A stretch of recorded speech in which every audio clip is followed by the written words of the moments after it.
Bonjour, quand on nous a demandé de mettre l'ingénierie au service de la ville de demain, on avait déjà quelques idées.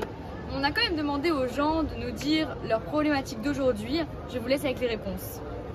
Bonjour madame, selon vous, qu'est-ce qu'il faudrait pour la ville de demain? J'aimerais que la ville de demain soit plus sécurisée et que je puisse me promener sans me soucier de ma sécurité.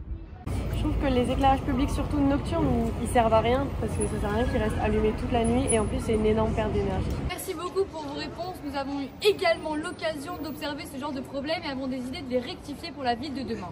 Je vous emmène avec moi.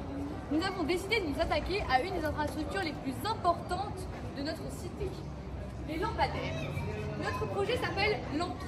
Lampadaire, adaptatif au mouvement, protecteur, écologique et économique. On observe alors deux thématiques, la protection. Pour le côté sécuritaire, nous avons intégré à nos lampadaires des caméras IA qui, grâce au machine learning, créent des squelettes de notre main pour identifier un geste de sécurité. Lorsque ce geste est identifié par une des caméras de surveillance de nos lampadaires, cette caméra s'affiche et est mise en avant dans les centres de vidéosurveillance de la police. Voici une démonstration pour cette fonctionnalité. Nous sommes dans un centre de police. Nous allons voir une agression dans la caméra 4. Cette caméra est alors mise en avant pour aider le policier dans sa surveillance. Ainsi que l'écologie et l'économique. Laissez-moi maintenant vous présenter notre projet à travers l'explication de notre maquette. Comme dit juste avant, Lampi est un éclairage qui s'adapte en fonction de l'origine du passage.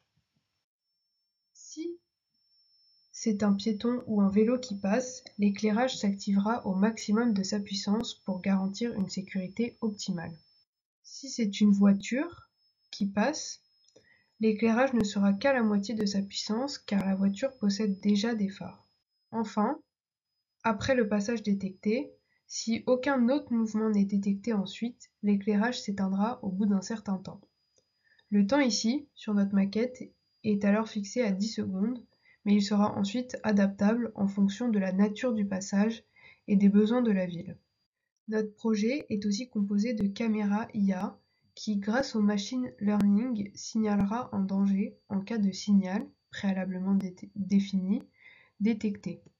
Le matériel que nous avons utilisé est composé d'une carte Arduino pour centraliser les informations reçues des différents capteurs et allumer les lampadaires.